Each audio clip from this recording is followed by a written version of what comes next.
भारतीय संस्कृतम YouTube channel और मैं मनीष शर्मा आप सभी का हार्दिक स्वागत करता हूं हमारे इस वीडियो में। और हम अध्ययन कर रहे हैं संस्कृत विषय का और आज का जो हमारा टॉपिक है वो है अनुवाद का।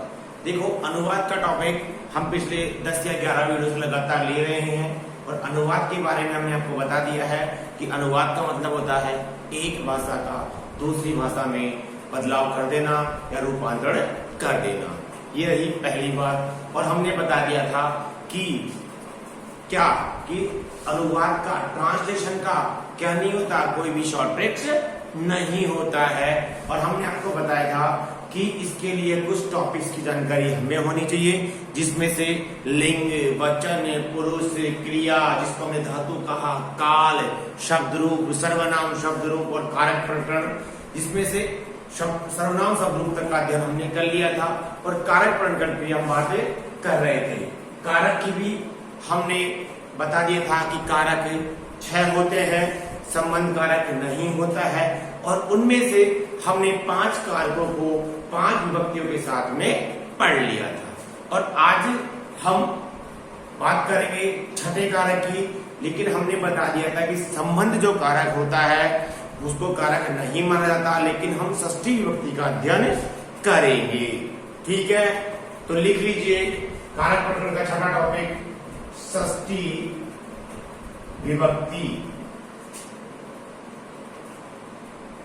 क्योंकि कारक प्रकरण तो नहीं, संबंध को कारक तो नहीं मानेंगे, ठीक है, संबंध का अध्ययन नहीं करेंगे, लेकिन षष्ठी विभक्ति का अध्ययन करेंगे। लिख लीजिए और इसकी परिभाषा लिखिए। परिभाषा: जिससे संबंध बताया जाए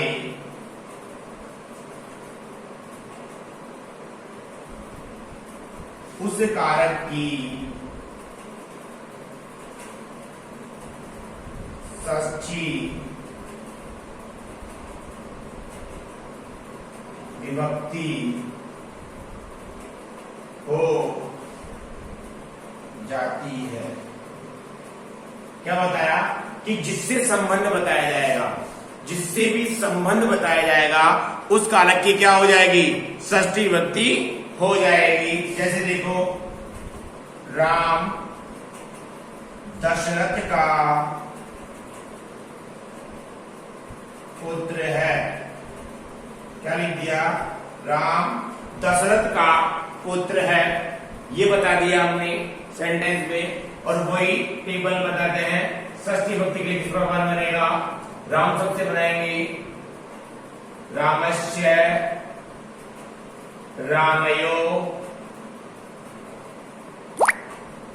रामाणाम। ठीक है, इस प्रकार बनेगा रामयो, रामाणाम। ठीक है, और रमा सबसे बनेगा अकारांत स्थलिंग में, रमाया, रमयो और रमाणाम। इस प्रकार वो बनेगा। ठीक है, राम दशरथ का पुत्र है ये आया। अब हमने कहा जिससे संबंध बताया जाए। अब राम का पुत्र होने का संबंध किससे बताया जा रहा है, दशरथ से बताया जा रहा है।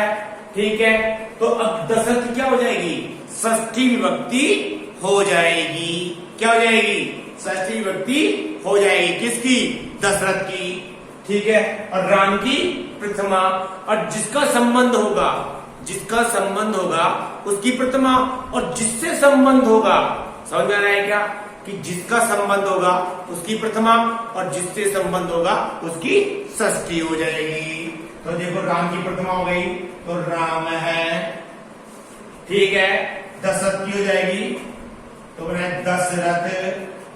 और बाद में शब्द क्या क्या जोड़ देंगे, श, आधा से और ये राम है, दशरथस्य। ठीक है, पुत्र के लिए पुत्र ऐसे लिखा जाएगा, एक ही बात है, पुत्र है।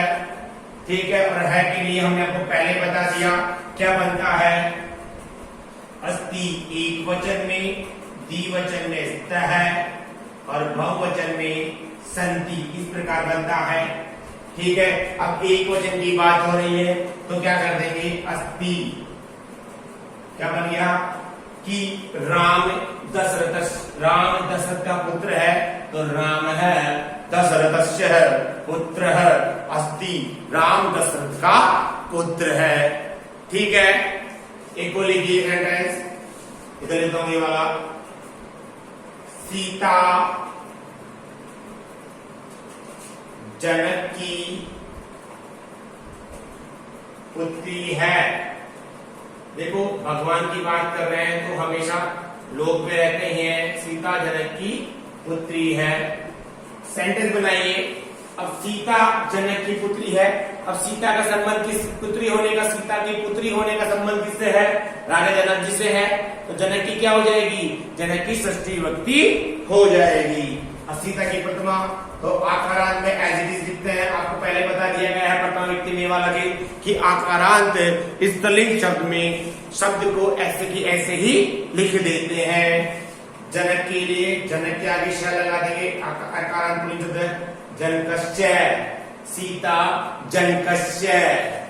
पुत्री के लिए पुत्री शब्द आता है, ऐसे कह देते हैं पुत्री, और है के लिए अस्ति पहले बता दिया, एक वचन के लिए अस्ति का प्रयोग करेंगे। ठीक है, सीता जनक की पुत्री है, वैसे लिख दीजिए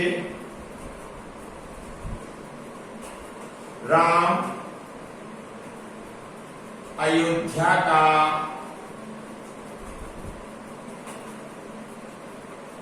राजा है।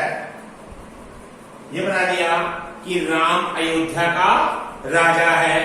ठीक है, अब देखो कैसे लिखेंगे, राम अयोध्या का। अब अयोध्या शब्द षष्ठी हो जाएगी, संबंध किससे बताया, राजा होने का, अयोध्या से बता दिया कि राम का राजा होने का संबंध किससे बताया, अयोध्या से, तो अयोध्या में क्या हो जाएगी, षष्ठी विभक्ति, और राम में प्रथमा एज लिख देंगे राम है। ठीक है, अब किससे, अयोध्या, अयोध्या आकारांत स्त्रीलिंग शब्द है, रमा की तरह चलेगा, रमायाः अयोध्यायाः। ठीक है, कैसे बनाएंगे, राम है अयोध्या, इसके आगे आखिरी या लगा करके विसर्ग जोड़ देंगे, राम है अयोध्यायाः। राजा के लिए राजा एज इट इज लिख देंगे। ठीक है, आप चाहें तो नृपह का भी प्रयोग कर सकते हैं। ठीक है, क्या हुआ, अस्ति राम है अयोध्याया राजाय नृपः अस्ति, राम अयोध्या का राजा है। ठीक है, एक और सेंटेंस देख लीजिए फिर आगे चलेंगे। वह संस्कृत की पुस्तक है, वह किसकी पुस्तक है, संस्कृत की पुस्तक है। ठीक है, अब पुस्तक का संबंध किससे है, संस्कृत विषय से है। ठीक है, तो संस्कृत में षष्ठी हो जाएगी, तो वह के लिए हम लिख देंगे अब वह पुस्तक नपुंसक लिंग शब्द है, तो क्या कर देंगे हम, तत्। क्या कर देंगे, तत्। पुस्तक क्या है, नपुंसक लिंग शब्द है, तत् संस्कृतस्य। पुस्तक के लिए पुस्तकम नपुंसक लिंग एक वचन हो जाएगा, पुस्तकम, और है के लिए अस्ति, सह तत् है संस्कृतस्य पुस्तकम अस्ति, वह संस्कृत की पुस्तक है। आए समझ में कि जिसका संबंध बताया जाएगा, जिससे बताया जाएगा, जिसका संबंध बताया जाएगा उसकी तो प्रथमा हो जाएगी, और जिससे बताया जाएगा उसकी षष्ठी विभक्ति हो जाएगी। कहने का मतलब ये हुआ कि संबंध कारक में षष्ठी विभक्ति हो जाती है। कुछ एग्जाम्पल के माध्यम से हमने शब्द, ठीक है, लिखिए फिर आगे चलते हैं। ये करता हूं फिर आगे चलते हैं।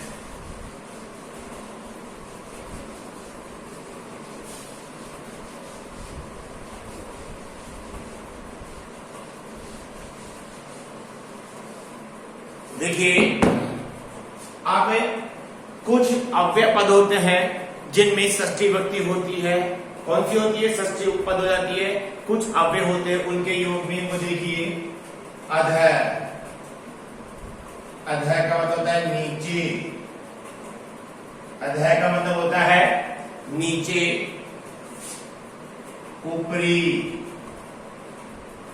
ऊपरी का मतलब होता है ऊपर, ठीक है। फिर होता है पुरः, एक तो पुरः होता है और एक होता है समक्षम। इन दोनों का मतलब होता है सामने, ठीक है। एक होता है, पहला होता है अधः, अधः का नीचे, ऊपरी का ऊपर, पुरः और समक्षम का सामने, ठीक है। एक होता है मध्य, मध्य का होता है बीच में, ठीक है। एक होता है समीपम, क्या होता है, समीपम का होता है पास, ठीक है। एक होता है कृते, कृते का होता है के लिए, कृते का क्या होता है, के लिए, ठीक है। कृते का के लिए। एक होता है अंतः, अंतः का होता है अंदर, अंतः का क्या होता है, अंदर। समझ में आया? पहले भी पता क्या हो कि अव्यय का योग क्या होता है कि जहां जिसके नीचे की बात होगी, जिसके ऊपर की बात होगी, जिनके सामने की बात होगी, जिनके बीच की बात होगी, जिनके पास की बात होगी, या जिसके लिए की बात होगी, तथा जिनके अंदर की बात होगी, उन सभी अवयव के योग में षष्ठी विभक्ति हो जाती है। लिखिए इसकी परिभाषा, मैं यहां इधर लिखता हूं, इन सभी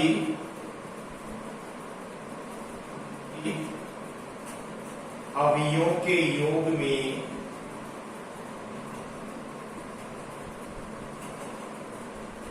जिसके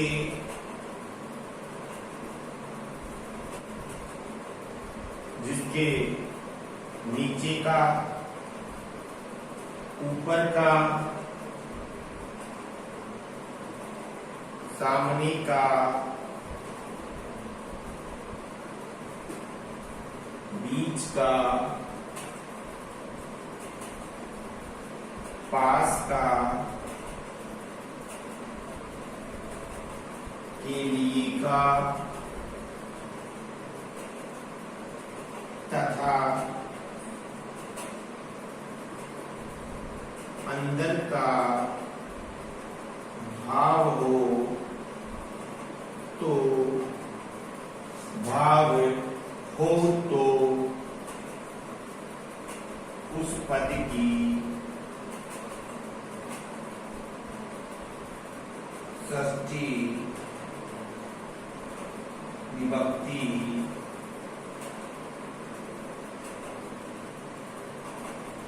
हो जाती है।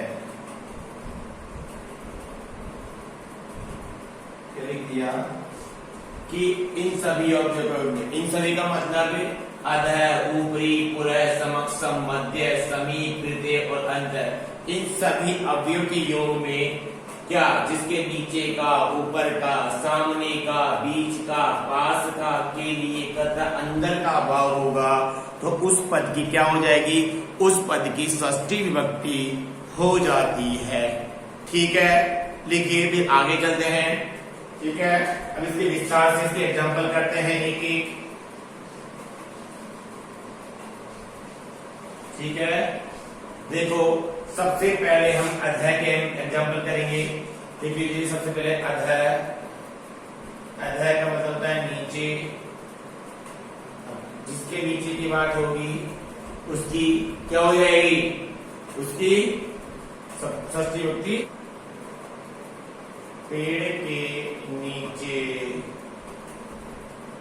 शेर बैठा है। क्या बैठा है, पेड़ के नीचे शेर बैठा है। ये सेंटेंस बना कि पेड़ के नीचे शेर बैठा है, और हमारा नियम का कहा कि जिसके नीचे की बात होगी उसकी क्या हो जाएगी, उसकी षष्ठी विभक्ति हो जाएगी। अब पेड़ के लिए क्या शब्द आता है बेटा, वृक्ष शब्द आता है, वृक्ष। आगे क्या लगा देंगे, श, वृक्षस्य। ठीक है, पेड़ के नीचे के लिए वृक्ष, श आगे लगा दिया संस्कृत में, और नीचे के लिए कौन से अव्यय का प्रयोग करेंगे, अधः अव्यय का प्रयोग करेंगे तो लिख लीजिए वृक्षस्य अधः। ठीक है, शेर अंकल के लिए, शेर भैया जो है हमारे, उनके लिए क्या लिखेंगे? सिंह है शब्द लिखेंगे, आपको पहले बता दिया था सिंह है। ठीक है, और प्रथमा किसके अंदर आ गई? सिंह में आ गई, तो सिंह के अनुसार एक क्रिया का निर्धारण होगा। अब बैठने के लिए तिष्ठ धातु होती है, तो क्या बनेगा? तिष्ठति। क्या लिखोगे? तिष्ठति। वृक्षस्य अधः सिंह तिष्ठति, पेड़ के नीचे शेर बैठा है। ठीक है, कोई दिक्कत? चलिए दूसरा लिखिए आगे। पेड़ के नीचे बालक खेलते हैं। पेड़ के नीचे कौन खेलता है? बालक खेलते हैं। ठीक है, वही पेड़ के नीचे की बात हो गई, तो पेड़ के लिए वृक्ष लिखा, ऐसे भी लिख देंगे वृक्षस्य। नीचे के लिए अधः अव्यय का प्रयोग करेंगे, अधः। अब बालक खेलते हैं, खेलते होते ही वाक्य बहुवचन में चला गया। ठीक है, अब बालक शब्द किसके चलेगा? राम की तरह चलेगा, और सब बनते हैं राम है, रामौ, रामः। वैसे क्या बनेगा? बालक है, बालकौ, बालिकाः। क्या लिखोगे? वृक्षस्य अधः बालिकाः। ठीक है, अब खेलने की धातु कौन सी चलेगी? खेलने के लिए क्रीड धातु से बनेगा।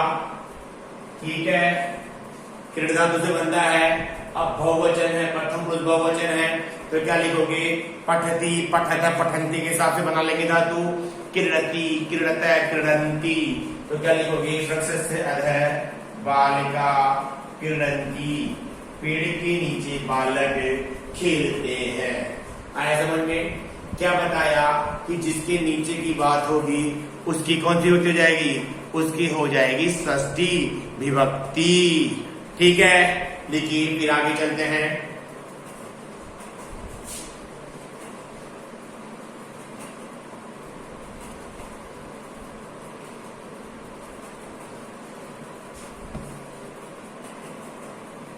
चलिए ऊपर की बात करते हैं। देखिए ऊपरी के लिए ऊपर शब्द आता है, ऊपरी के लिए ऊपर शब्द। ठीक है, तो बनाइए। मैंने लिख दिया घर के ऊपर वायुयान है। घर के ऊपर से आता है ना हेलीकॉप्टर, आपका वायुयान, हवाई जहाज आता है ना घर के ऊपर से। ठीक है, तो क्या लिख दिया? घर के ऊपर वायुयान है। अब जिसके ऊपर की बात होगी उसकी षष्ठी, और घर के लिए संस्कृत में शब्द आता है गृह। क्या शब्द आता है बेटा? गृह। तो लिख दोगे गृह, आगे वही श जोड़ देंगे, गृहस्य। ऊपरी, ऊपर के लिए ऊपरी अव्यय। ठीक है, अब वायुयान अदिति लिख देंगे, वायुयान नपुंसकलिंग शब्द है, तो क्या लिखोगे? वायुयानम। ठीक है, और वही है के लिए हमने पहले बता दिया, क्या लिखोगे? अस्ति, गृहस्य ऊपरी वायुयानम अस्ति, घर के ऊपर वायुयान है। ठीक है, तो लिखो पेड़ के ऊपर पक्षी बैठे हैं। पेड़ के ऊपर पक्षी बैठे हैं। ठीक है, तो अब किसके ऊपर बैठे हैं? पेड़ के ऊपर बैठे हैं, तो पेड़ के लिए लगा लो वृक्ष, और आगे श, वृक्षस्य। ठीक है, ऊपर के लिए ऊपरी अव्यय। ठीक है, ठीक है, और पक्षी के लिए शब्द आता है खग। पक्षी के लिए क्या शब्द आता है बेटा? खग। और खग शब्द क्या चलेगा? इस पुल्लिंग की तरह चलेगा, जैसे राम है रामो रामा, वैसे खग है खगौ खगाहा। ठीक है, क्योंकि बहुवचन है, बैठे हैं, तो खगाहा हो जाएगा। तो पक्षी के लिए क्या जाएगा? खगाहा। पक्ष से ऊपरी खगाहा, बैठने के लिए धातु तिष्ठता शब्द बनेगा तिष्ठन्ति। जैसे पठन्ति बनता है ना बहुवचन में, वैसे क्या बनेगा तिष्ठन्ति। वृक्षस्य ऊपरी खगा तिष्ठन्ति, पेड़ के ऊपर पक्षी बैठे हैं। आया समझ में? ठीक है, क्या बताया, जिसके ऊपर की बात होगी उसकी षष्ठी विभक्ति हो जाएगी। लिख लीजिए, फिर आगे चलते हैं। चलिए इरेज करते हैं इसको।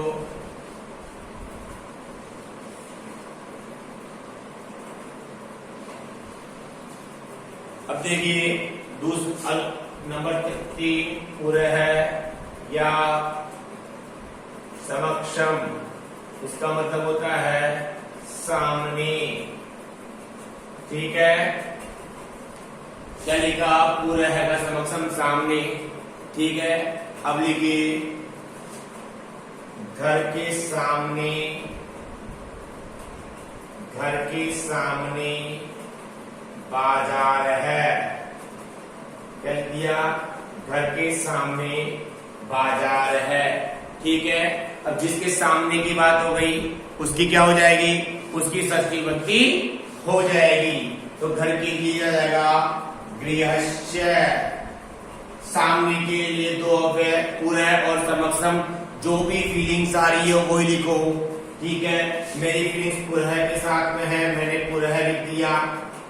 ठीक है, और बाजार के लिए शब्द आता है आपणम। क्या आता है बेटा, आपणम। ठीक है, तो क्या करेंगे, गृहस्य पूरा है आपणम।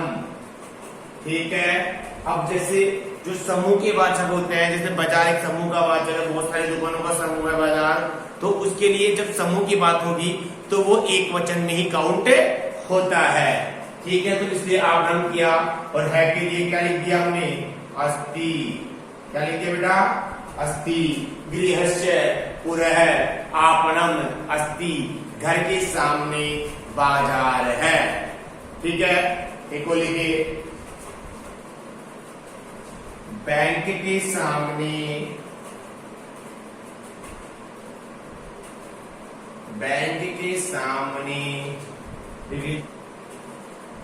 संग्रहालय है।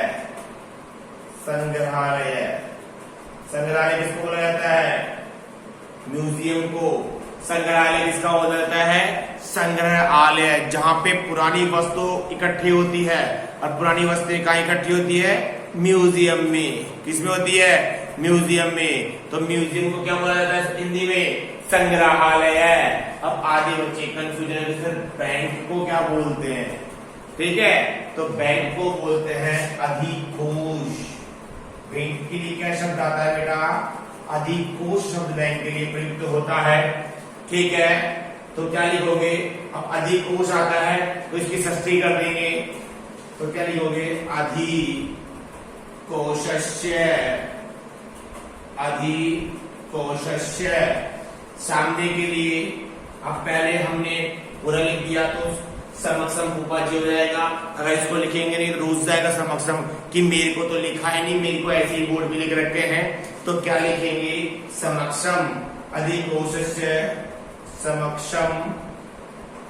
ठीक है, संग्रहालय के लिए संग्रहालय लिखेंगे, नपुंसकलिंग शब्द है तो संग्रहालय हो जाएगा संग्रहालयम। क्या बन जाएगा, अधिकोषस्य समक्षम संग्रहालयम। एक वचन की बात है तो हमने कहा कि हम अस्ति लिखेंगे, क्योंकि एक वचन के लिए है में अस्ति का प्रयोग होता है। देखिए फिर आगे चलते हैं कि जहां पे सामने की बात होगी तो जिसके सामने की बात होगी उसकी षष्ठी विभक्ति हो जाएगी।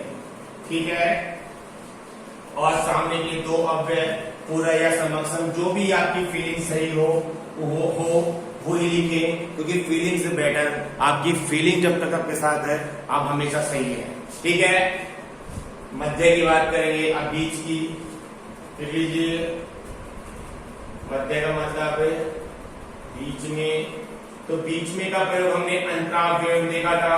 तो ये बात आप ध्यान रखना, यदि बीच के लिए आपको दे दिया जाए कि अंतरा अव्यय का प्रयोग करें, इसका अंतरा अव्यय का प्रयोग करें बीच के लिए, तब आप कौन सी विभक्ति का प्रयोग करेंगे, द्वितीय विभक्ति का प्रयोग करेंगे। और बीच के लिए जब मध्य अव्यय का प्रयोग करोगे तो आप कौन सी विभक्ति का प्रयोग करोगे? जिन दोनों के बीच की बात हो षष्ठी विभक्ति का प्रयोग करोगे। इसका ध्यान रखना। आप हो जाओ सर आपने बीच के लिए दो दो अव्यय बता दिए, एक अव्यय तो अंतरा एक मध्य, तो ये ध्यान क्लियरिफिकेशन रखना। जब अंतरा अव्यय का प्रयोग होता है तो द्वितीय विभक्ति होती है, और जब मध्य अव्यय का प्रयोग होता है, मध्य अव्यय का प्रयोग होता है तब क्या होता है बेटा? षष्ठी विभक्ति हो जाती है। ठीक है, लिखिए एग्जाम्पल। सीता और राधा के बीच कविता है। क्या लिख दिया?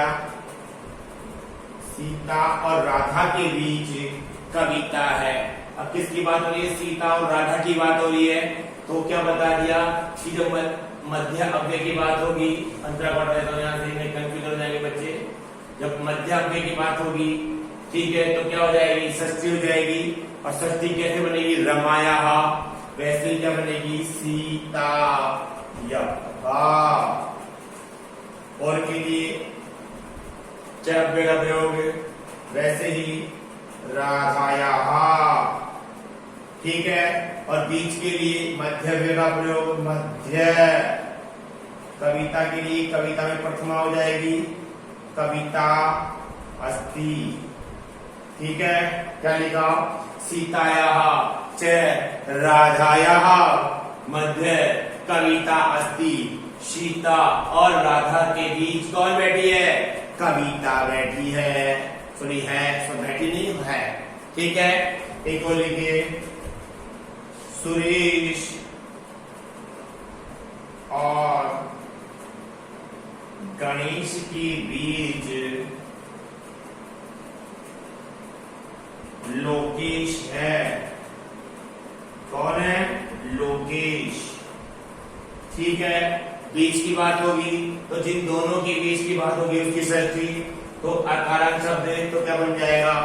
सुरेशस्य। सुरेश के आगे से लगा देंगे सुरेशस्य, और के नीचे अव्यय का प्रयोग। ठीक है, और गणेश के लिए वही षष्ठी, तो क्या बन जाएगा? गणेशस्य सुरेशस्य च गणेशस्य। बीच के लिए कौन से अव्यय का प्रयोग करेंगे? वही मध्य अव्यय का प्रयोग। मध्य। लोकेश में प्रथमा हो जाएगी, तो राम के हिसाब से क्या बन जाएगा? राम है तो लोकेश है। अस्ति क्या बन गया? क्या बन गया? सुरेश और गणेश के बीच लोकेश है। आया समझ में? तो क्या बता दिया? मध्य अव्यय की जब बात होगी बीच के लिए तब षष्ठी विभक्ति हो जाती है। यदि आपको पूछ लिया जाए कि अंतरा के लिए क्या होगा, यदि अंतरा की जब बात होगी तो द्वितीय विभक्ति हो जाएगी। ठीक है, लिखिए फिर आगे चलते हैं, इसको रिलीज करते हैं और अगला में देखते हैं। देखिए समीपम। समीपम का मतलब होता है मध्य। समीपम का मतलब होता है पास में।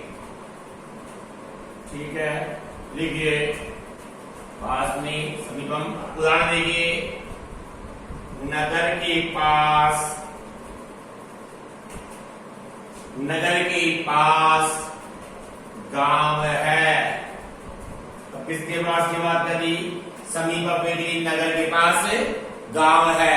ठीक है, अब नगर आ गया, षष्ठी हो जाएगी नगरस्य।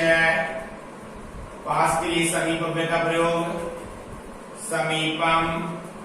नगरस्य समीपम। और गांव के लिए क्या शब्द है बेटा? गांव के लिए शब्द है ग्राम। क्या है बेटा? ग्राम। तो क्या लिखोगे? ग्रामम। नगरस्य समीपम ग्रामम अस्ति। नगर के समीप गांव है। ठीक है, कोई दिक्कत? एक और लिखिए, विद्यालय के समीप, विद्यालय के पास तालाब है। ठीक है, ये सेंटेंस बन गया। तब करेंगे षष्ठी कर देंगे, ठीक है ना। ये भी विद्यालय के बाद तालाब है। अब जिसके पास की बात हो रही है, समीप की बात हो रही है, उसकी षष्ठी तो विद्यालय के लिए देंगे विद्यालयस्य। पास के लिए समीप अव्यय का प्रयोग विद्यालयस्य समीपम। और तालाब के लिए गत कक्षा में बताया गया था सरोवर का प्रयोग होता है, ठीक है। तालाब के लिए किसका प्रयोग होता है? सरोवर का। तो क्या लिखोगे? सरोवरम। सरोवरम नहीं करूंगा मैं, पुल्लिंग में लेके जाऊंगा इसको, लेकिन आप चाहे तो इसको नपुंसकलिंग में सरोवरम भी कर सकते हैं। सरोवरम अस्ति, ठीक है। क्या विद्यालय से समीपम सरोवर है, अस्ति विद्यालय के पास सरोवर है, अर्थात तालाब है। लिख लीजिए, फिर आगे चलते हैं, ठीक है। अब लिखिए अगला अव्यय अंत है, सॉरी कृते। कृते का मतलब होता है के लिए, के लिए का भाव होता है। देख लीजिए, अब मैं लिखता हूं एग्जाम्पल के लिए कृते राम के लिए, राम के लिए जल लाओ, राम के लिए जल लाओ। अब जिसके लिए लाने की बात हुई उसकी षष्ठी हो गई, तो किसके लिए? राम के लिए, तो राम की षष्ठी हो जाएगी, तो बन जाएगा रामस्य। के लिए बनेगा अव्यय कृते, रामस्य कृते, ठीक है। और जल, जल आ गया, जलम, जल से बन जाएगा जलम, रामस्य कृते जलम। अब लाओ, अब यहाँ पे देखो कौन सी धातु आ रही है? आज्ञा देने का भाव हो रहा है ना, लाओ, ठीक है। और आपको क्या बता दिया था? आज्ञा देने के भाव में आज्ञा काल में धातु रूप कैसे बनता है? धातु रूप बनता है पठतु, ठीक है। इस प्रकार बनता है ना, ठीक है, पठतु बनता है, कोई दिक्कत? ठीक है। तो अब यहाँ पे आज्ञा दिया जा रहा है, ठीक है ना। अब किसी दूसरे को दी जा रही होगी आज्ञा, सुनने वाले को दी जा रही होगी, सुनने वाले को आज्ञा दी जा रही है कि राम के लिए जल लाओ, ठीक है। तो अब दूसरे को दी जा रही है, और हमने बता दिया था कि सुनने वाला कौन होता है? सुनने वाला मध्यम पुरुष होता है। अब मध्यम पुरुष को आज्ञा दी जा रही है, तो उसी के अनुसार क्रिया का निर्धारण मध्यम पुरुष के अनुसार। तो जब पढ़ेगा तो क्या पठतु, पठताम, पठन्तु, और मध्यम पुरुष एक वचन बनता है पठ, ठीक है। क्या बनता है? पठे। और लाने के लिए धातु चलती है आनयति। कौन सी चलती है बेटा? आनयति। कौन सा चलती है बेटा? आनय, ठीक है। और इससे क्या बनेगा? आनयतु, आनयताम, आनयन्तु, तो आनय बनेगा। क्या बनेगा? मध्यम पुरुष एक वचन में धातु रूप आनय। क्या बनेगा? आनय, ठीक है। रामस्य कृते जलम आनय। हमने बता दिया था कि जब आज्ञा देने का भाव होगा तो कौन सा रूप चलेगा? लोट लकार का भाव होगा, आज्ञार्थक काल का भाव हो जाएगा। और मध्यम पुरुष है क्योंकि हम किसी दूसरे को आदेश दे रहे हैं कि राम के लिए जल लाओ। जब आदेश देंगे तो सुनने वाले को देंगे, तो सुनने वाला कौन सा हो जाएगा? मध्यम पुरुष। हमने बताया था आपको जब हमने पुरुष की कक्षा ली थी, ठीक है। इसलिए निरंतर हमारे वीडियो को देखते रहे। देखिए, फिर आगे चलते हैं, अगला देखते हैं। लास्ट, सॉरी, अगला एग्जाम्पल सीता के लिए दूध लाओ। अब वही आज्ञा देने का भाव है, तो सीता के लिए तो सीताया, ठीक है। के लिए कृते सीताया, कृते।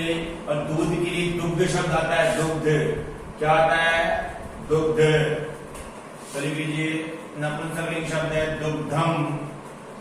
और क्या बन जाएगा? वही आनय, सीता के लिए दूध लाओ, ठीक है। देखिए फिर आगे, ठीक है।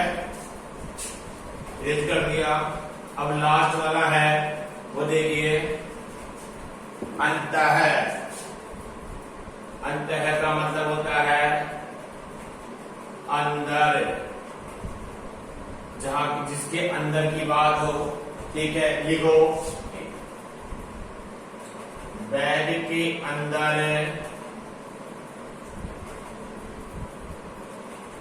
पुस्तकें हैं। ठीक है, ये आ गया बैग के अंदर पुस्तकें हैं। और बैग के लिए शब्द आता है शूट। क्या शब्द आता है? शूट। ठीक है, अब बनाएंगे। षष्ठी है शूतस्य। ठीक है, अंदर के लिए अंत है अव्यय का। ठीक है, पुस्तकें हैं। ठीक है, अब पुस्तक से पुस्तकानी बनेगा, बहुवचन है, तो क्या लिखोगे? पुस्तकानी। क्या लिखोगे? जगह नहीं वहां पे, क्या लिखोगे? पुस्तकानी। और है के लिए संति, क्योंकि बहुवचन का वाचक है पुस्तकानी, वैसे है के लिए क्या हो जाएगा? संति हो जाएगा। कोई दिक्कत नहीं ना? चलो आगे अगला देखते हैं। देखिए विद्यालय के अंदर छात्र हैं। क्या है बालक? विद्यालय के अंदर छात्र है। विद्यालय की षष्ठी तो क्या बन जाएगा? विद्यालयस्य। अंदर के लिए अंतः अव्यय का प्रयोग होगा। अंतः विद्यालयस्य अंतः। छात्र हैं तो एक छात्र को बनी, बहुत सारे होते हैं, बहुवचन करेंगे छात्राः। और है के लिए संधि का प्रयोग बता दिया आपको पहले ही। तो क्या बना कि विद्यालयस्य अंतः छात्राः सन्ति। विद्यालय के अंदर छात्र है। आया समझ में? ठीक है, क्या बताया कि जिसके नीचे की बात होगी, ऊपर की बात होगी, सामने की बात होगी, बीच की बात होगी, पास की के लिए की अंदर की बात होगी, उन सभी अवयवों में षष्ठी विभक्ति हो जाती है। ठीक है, यदि हमारा पढ़ाया हुआ आपको समझ में आया हो तो हमारे वीडियो को लाइक करें, शेयर करें और सब्सक्राइब करें।